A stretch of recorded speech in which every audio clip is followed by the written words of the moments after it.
Welcome बच्चों, स्वागत है आपका नॉलेज हैंग आउट में। बिजनेस द बॉस की सीरीज में हम हैं अपने 5th वीडियो में और आज पढ़ेंगे हम लोग कोऑर्डिनेशन। कोऑर्डिनेशन एक ऐसी चीज है जो बिजनेस तो छोड़िए आपकी आम जिंदगी में भी बहुत जरूरी है। अगर आपके माइंड से आपकी बॉडी का कोऑर्डिनेशन ना हो तो आप सुबह उठ नहीं सकते, जिंदगी में कोई काम नहीं कर सकते, आप पलक तक नहीं झपका सकते। हर चीज का एक कोऑर्डिनेशन है, माइंड का बॉडी के साथ, इस नेचर का आपकी बॉडी के साथ। हर एक चीज कोऑर्डिनेटेड है इस दुनिया में। अगर कोऑर्डिनेशन ना हो तो आप चल नहीं सकते, आप उठ नहीं सकते, बैठ नहीं सकते। और अगर नेट कोऑर्डिनेट ना करे आपके मोबाइल के साथ तो आप ये वीडियो भी नहीं देख सकते। तो चलिए स्टार्ट करते हैं coordination. According to Mooney and Reiley, अजीब सा नाम है ना, ठीक है कोई बात नहीं, वो राइटर थे, उन्होंने दे दिया, अपना काम खत्म कर दिया, हम अपना काम खत्म करते हैं। Coordination is orderly arrangement of group efforts to provide unity of action in the pursuit of common गोल।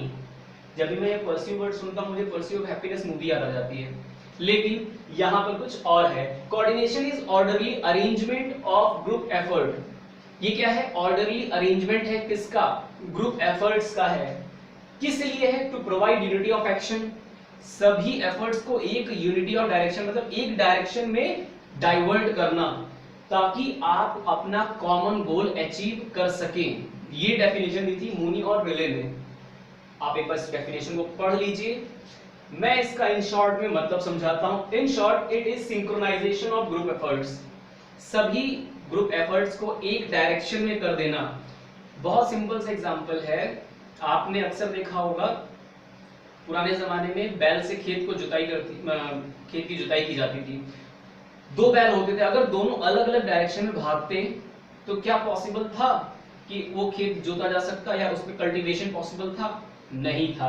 आपकी गाड़ी के टायर्स अगर जरा सा भी सेंटर से हट जाते हैं तो गाड़ी बफर करने लगती है, आपकी गाड़ी हाई स्पीड नहीं चल सकती।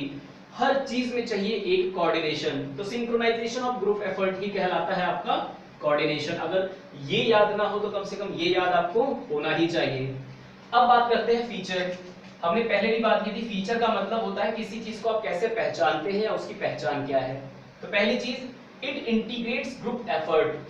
कोऑर्डिनेशन वो है जो सभी लोगों के एफर्ट्स का, या एक ग्रुप में जितने भी लोग हैं, जितने भी बंदे काम कर रहे हैं, बंदियां भी काम कर रही होंगी वरना फिर मतलब बड़ा आरोप आ जाता है मैन और मेल फीमेल वाला, कि आप मेल पे बात करते हैं फीमेल पे नहीं करते। खैर, तो फीचर्स में बात कर रहे हैं। इट इंटीग्रेट्स ग्रुप एफर्ट मतलब जितने भी लोग एक ग्रुप के अंदर काम कर रहे हैं सबके एफर्ट्स को इंक्लूड करना या सम अप करना एक कॉमन ऑब्जेक्टिव के लिए। ये कौन करता है? कोऑर्डिनेशन करता है। Ensure unity of action. अक्सर बच्चों को इसमें कंफ्यूजन रहता है। कंफ्यूजन क्या रहता है कि लगता है कि दोनों एक ही चीज है, लेकिन ऐसा नहीं है। यहां पर बात हो रही है सिर्फ एक ग्रुप की।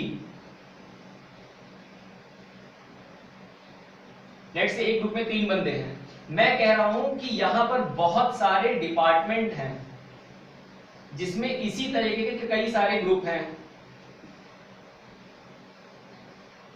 अब क्या है? यूनिटी ऑफ एक्शन प्रोवाइड कराना है। मींस सबसे पहला काम क्या है? इन ग्रुप्स के एफर्ट्स को इंटीग्रेट करना और फिर इन डिपार्टमेंट्स के एक्शन को यूनिफाई करना ताकि आपका जो ऑर्गेनाइजेशनल गोल है वो अचीव हो सके।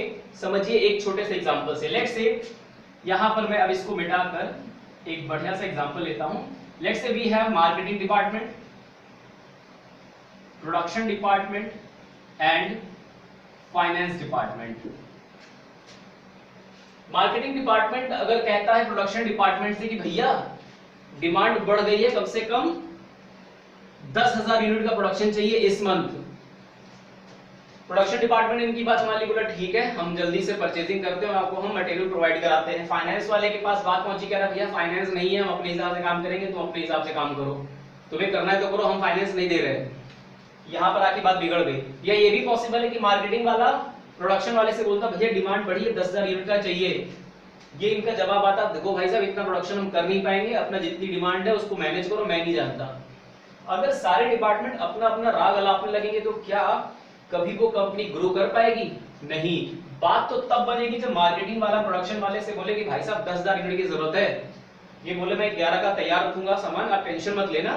फाइनेंस वाला तुरंत बोले आप परचेजिंग करो, फाइनेंस में रिलीज कर रहा हूं। बनता है यूनिटी ऑफ एक्शन तब, और इससे बनता है कोऑर्डिनेशन, और कोऑर्डिनेशन से अचीव होता है आपका कॉमन गोल। अब देखिए कॉमन गोल कैसे है, चाहे ये डिपार्टमेंट हो, चाहे ये डिपार्टमेंट हो, चाहे ये डिपार्टमेंट हो, सबका काम क्या है? कंपनी को प्रॉफिट अर्न करवाना। तो ये सबका गोल यही है आखिर में। चलिए, इट्स अ कंटिन्यूअस प्रोसेस। किसी भी पॉइंट ऑफ स्टेज पे या पॉइंट ऑफ टाइम पर आके आप कोऑर्डिनेशन को ब्रेक डाउन नहीं कर सकते। अगर आपको लगता हो कि एक बार मैंने कोऑर्डिनेशन दिखा दिया, अब क्या जरूरत है, तो ऐसा नहीं है, क्योंकि business is a ongoing process and hence coordination involves with it, और वो उसके साथ साथ जाता है। आप उसको अलग नहीं कर सकते, सेपरेट नहीं कर सकते। अगला है परवेसिव। ये वर्ड आप पहले भी पढ़ चुके हैं, जो हर जगह ही हो, यानी कि यूनिवर्सल हो। कोऑर्डिनेशन ऐसा नहीं है कि सिर्फ टॉप लेवल पे चाहिए या मिडिल लेवल पे चाहिए या लोअर लेवल पे चाहिए। ये परवेसिव है, मींस टॉप लेवल पर भी चाहिए, मिडिल लेवल पर भी चाहिए और लोअर लेवल पर भी कोऑर्डिनेशन होना चाहिए। इवन अगर इन तीनों लेवल्स में भी कोऑर्डिनेशन नहीं होगा, मींस ये तीनों भी आप अपने अपने हिसाब से काम करेंगे तो गोल अचीव नहीं होगा। क्लियर? तो इन तीनों का भी यूनिफिकेशन या सिंक्रोनाइजेशन बहुत ज्यादा जरूरी है। अगला है it is a responsibility of all managers. बहुत से लोग ये सोचते हैं कि जो सीनियर मैनेजर है ना, उसकी रिस्पांसिबिलिटी है ये कोऑर्डिनेशन देखना, मेरा काम नहीं, मैं तो लोअर मैनेजर हूं या मैं असिस्टेंट मैनेजर हूं। ऐसा कुछ नहीं है। हर एक बंदा, अगर एक टीम में 10 बंदे हैं और एक सीनियर मैनेजर है, तो हर एक बंदा 1/10 सीनियर मैनेजर है। ये ध्यान रखने वाली बात है, क्योंकि वो जो सीनियर मैनेजर है वो अकेले दम पर नहीं है, आपकी कंबाइंड पावर की वजह से वो वहां पर बना हुआ है। तो कोऑर्डिनेशन सिर्फ उसकी जिम्मेदारी नहीं है, हर एक मैनेजर की जिम्मेदारी है। क्लियर? तो ये तो बात थी आपके फीचर्स की। अब बात करते हैं कि कोऑर्डिनेशन की इंपॉर्टेंस क्या है, क्यों जरूरी है। पहला है ग्रोथ इन साइज।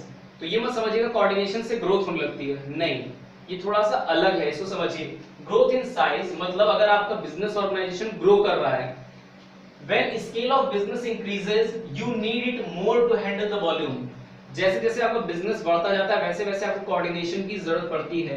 एक सिंगल सोल प्रोप्राइटर है तो चलो ठीक है, मैनेज कर लेगा। 2 बंदे होते हैं, 3 बंदे होते हैं, 4 बंदे होते हैं, जैसे ही आप पार्टनरशिप में एंटर करते हैं, फॉर्म ऑफ बिजनेस की बात कर लेता हूं, आपको कोऑर्डिनेशन की जरूरत पड़ती है। अगर सारे पार्टनर्स का आपस में कोऑर्डिनेशन नहीं है तो कोई पार्टनरशिप या कोई बिजनेस रन नहीं कर सकता। अगला है स्पेशलाइजेशन।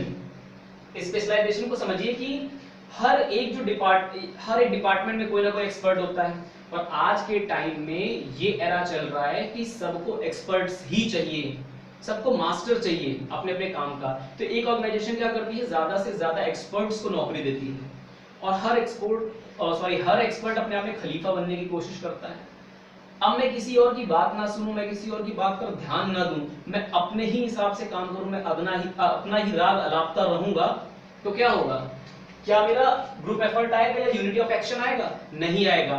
तो स्पेशलाइजेशन अटेंड करने के लिए भी जरूरी है एक्सपर्ट्स का कोऑर्डिनेशन। चलिए देखते हैं। To attend the specialisation coordination is needed among experts. अगर हर एक्सपर्ट अपने अपने हिसाब से काम करेगा तो कभी भी स्पेशलाइजेशन अचीव नहीं होगा, इसलिए कोऑर्डिनेशन बहुत जरूरी है।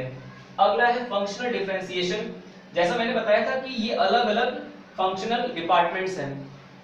It is required to reduce the functional differentiation. अगर हर व्यक्ति अपने अपने फंक्शन पर ही ध्यान देगा तो कभी भी कोऑर्डिनेशन नहीं होगा। तो इनके बीच के जो डिफरेंसेस है अगर उनको रिड्यूस करना है तो कोऑर्डिनेशन जरूरी है।